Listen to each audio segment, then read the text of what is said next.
Hey guys, welcome to day 22 for Celiac Awareness Month. My name is Tracy, otherwise known as Healthy Happy Momsy, and all month long I am coming at you guys live to answer questions that have been asked, whether individually to me or within groups regarding celiac in order to better understand celiac, whether it's for you or whether it's for a loved one. So today's topic is regarding understanding gluten-free labeling and what is and isn't gluten-free. But first of all, I want to say thank you guys so much for all of the support.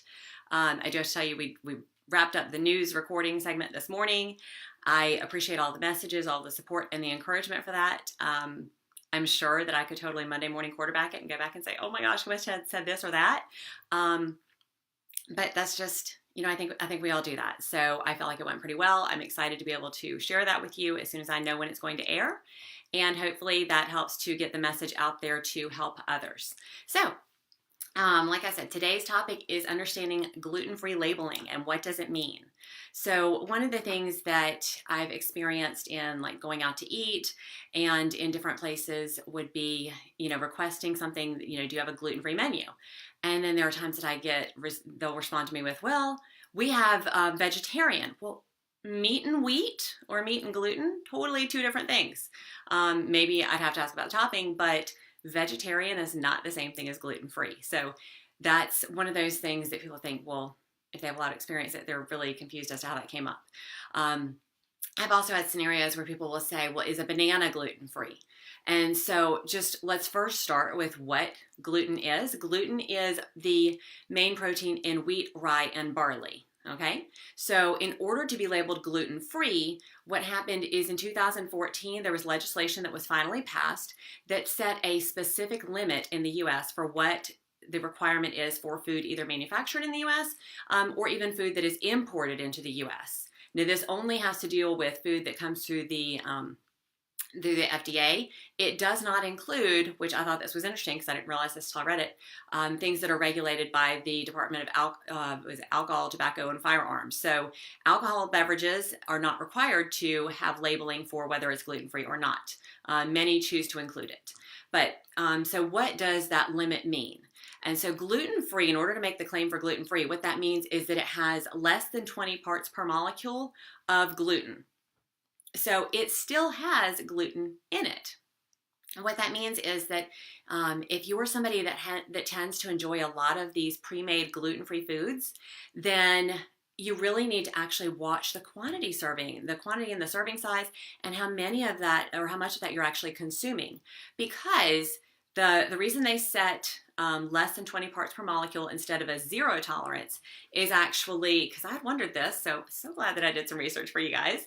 But actually what it showed is that according to some, it didn't say all, according to some research and epidemiological data, it shows that celiacs can tolerate variable trace levels without any adverse effects.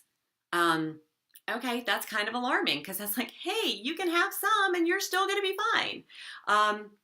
Yeah, I want it to be gluten-free to actually mean gluten-free, not low gluten. But you need to be aware of that. And so that's the importance too when it comes to the manufactured foods, when you know that maybe it was made with like rice flour, or basically if it's a substitute, especially packaged foods, you need to be aware of how much of that you're actually consuming, because you could be eating all gluten-free food but still be having a reaction. Hey, reality check, that was me. My first year of having celiac, I lived in Eastern North Carolina. And so I didn't have access to all of the prepackaged foods because that just wasn't available in the grocery stores in Greenville, North Carolina. However, in 2010, when I moved to Greensboro, what I noticed is that I started actually having my dermatitis herpetiformis acting up. And I didn't understand because first of all, I thought gluten-free means healthy for me, yay! And I was buying all these pre-made gluten-free foods to make my life easier because I also had become a single mom that year and had custody of my daughter 26 days out of the month. Best thing ever. So grateful that I actually had primary custody and that I could also provide her with all of these gluten-free alternatives. However, what I didn't realize is that because I was eating and feeding her so many of these things that had that were certified gluten-free, so therefore they met that low threshold, a lot of something that has a little bit of it is going to accumulate in your system. And therefore, I was still experiencing migraines. I was still experiencing the DH rash, and I just didn't understand it. And unfortunately, the primary care that I saw, I think it actually took me 5 healthcare providers before I figured it out myself. So that was primary care physician, 3 allergists, and a dermatologist, I believe, that I saw to try to figure it out. It might have been 2 primary care, I can't remember. But anyway, I know that the number was 5, and that at the end of the day, I was the one that read about it and understood dermatitis herpetiformis, because I knew that I had experienced some of the other symptoms, but it wasn't until then that my DH started to flare up. And that to me just didn't make sense. I'm like, wait a second. I've always had some rash issues, but never like this. Now that I'm eating gluten-free, how come it's triggering? This doesn't make sense. And it's because I had washed it out of my system with actually preparing foods. And therefore, for a year I was doing great. When I started eating the pre-made gluten-free foods, I actually made it worse. So there's different levels, though, of what gluten-free means, and that's also important. So the certified gluten-free labeling can actually mean that it's less than 5 or 10 parts per molecule. Again, this is where it's a little bit tough because there's still some loosey-goosey legislation around this and some regulations around it. So people can say gluten-free, and it has to be less than 20 parts per molecule. But then other foods might declare themselves with a specific labeling for certified gluten-free because they have less than 5 or 10 parts per molecule.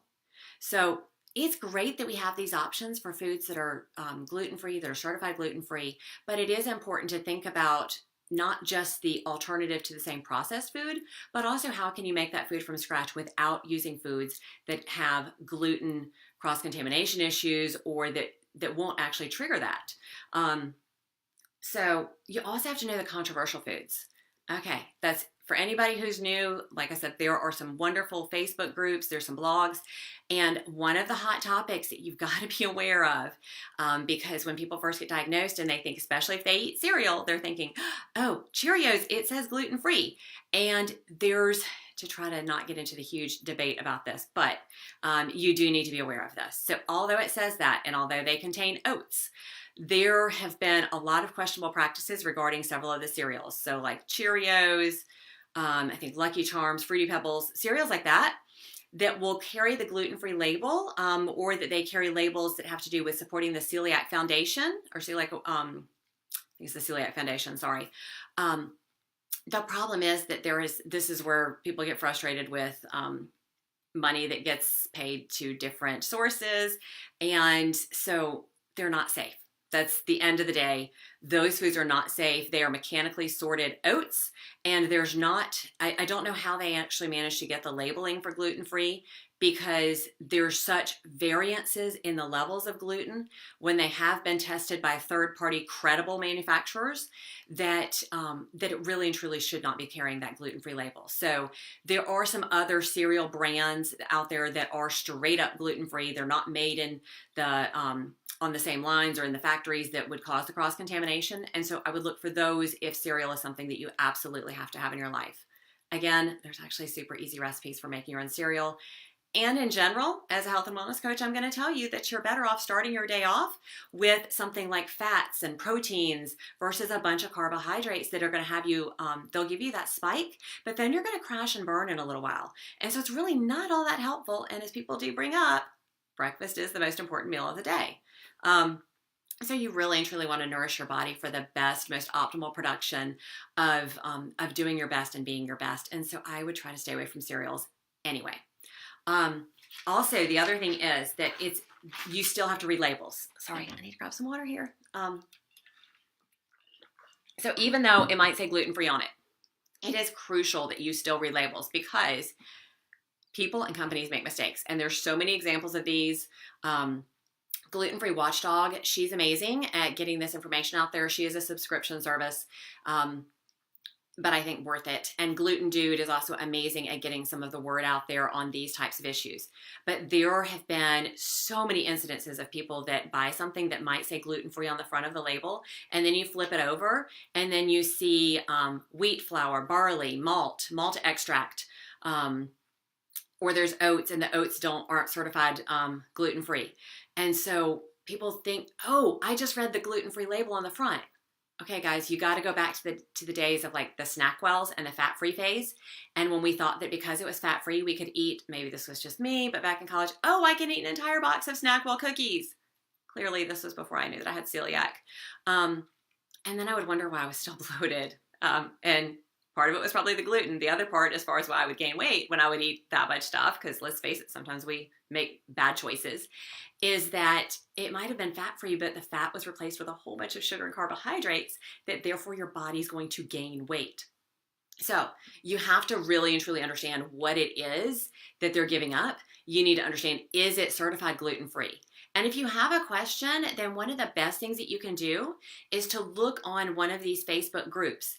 And then when you get within the Facebook group, you can do this on your phone or you can even do it on the computer. You can search within that Facebook group for the food item to see if somebody else has brought it up.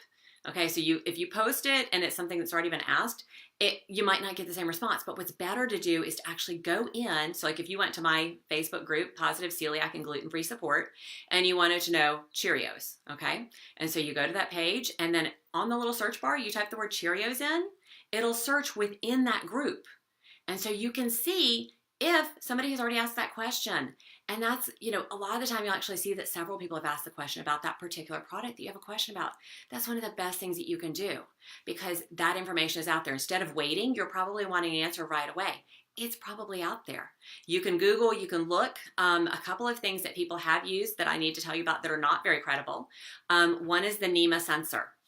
And if you look at the guidance on this, I believe it was Canada that actually came out with a statement that basically said the NEMA sensor, based on the fact that you're testing a very small amount of food, it is not reliable. So please don't use the NEMA sensor and think that that is going to be a credible source. I know some people say, I use it, it's great, it's worked for me. But as far as like a double blind, like a randomized clinical control trial, it's not out there for NEMA. And because that data is lacking, it is not a well-respected option to use. And I know there was actually something recently that came out that talked about the lack of credibility with that and the lack of consistent, reliable data in using the NEMA sensor. So if you've spent your few $100s, I'm sorry, but just do some searches in some of the groups, do some searches online, and you will find that information as well. Another thing that, and it just came to me, and then of course it completely went blank as far as the credible data, but so you're looking on the websites, the NEMA sensor. I know that actually there's an amazing girl, her name is Melissa. She actually has a dog that is able to detect if food has gluten in it or not. She's amazing, and I will have to post the link to her the hashtag for her page because she's very open about sharing her journey and sharing and looking into different products for other people because she wants to help keep other people safe. So I knew that there were dogs that for different health conditions, like for seizures and things like that. She's got one that actually detects gluten. How amazing is that? And I still want to know how she actually got that dog. I've got to interview her. She's amazing. Okay, so don't always trust the label. All right, the other question, people get confused because they will see, and I've brought this up before, but it's definitely worth bringing up again. People will get confused when they see the gluten foods or they'll see food and it doesn't list gluten in the ingredients. It might say certified gluten-free, and then it also says made in a facility where wheat and whatever other allergens, top 8 allergens that are produced in that same facility are produced. Okay, here's where it's important. If it's made in the same facility, what you need to understand is that facilities can be as big as a couple of football fields. So that's huge, okay? You can be producing on one end of that football field and at the other end of the football field and not have the cross-contamination. However, if it says made on shared lines, that's a big no-no, okay? That's where you're gonna have that risk for cross-contamination. Put that down. If you pick something up, it doesn't list gluten-free, it doesn't list any ingredients that look like gluten, you can, like I said, you can search, you can look in the Facebook groups, you can look, but don't use the barcode. That was the other thing. The scanner, and this is one of the things that people want to use. Now here's the fun, kind of the funny side of things as far as user-controlled feedback. So on Find Me Gluten Free, that people tend to take that one very seriously as far as the restaurant ratings. However, on the scanner apps for detecting if food is gluten-free or not, because of the fact that anybody can input data on there, kind of like Wikipedia, there has been a lot of information on there that is false. So I would not rely on the scanner apps. I see people in the Facebook groups all the time saying, oh, I use the scanner app, it's great. And then if you follow like a week later, they're posting that they're having side effects and they don't understand why because they've used the scanner app. So that is not reliable. So NEMA is not reliable. The scanner app for food in the grocery stores is not reliable. But looking it up and even contacting the manufacturer is definitely important. But yeah, read your labels. Don't just look for the gluten-free. Yes, look for that, but also read the ingredients. Look for your keywords such as wheat, rye, barley, malt extract, things like that. Okay, those are important. So anyway, today's topic, we've got that covered. Tomorrow's topic, should your whole home go gluten-free?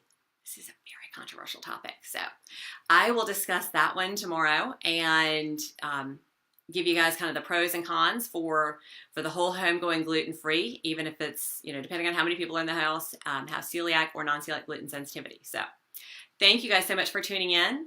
If this is valuable, then please share this with others. If you have a question you want me to address on these daily go lives, we have 9 days left in the month of May, and I am more than happy to address those. I am, like I said, we had the news interview this morning.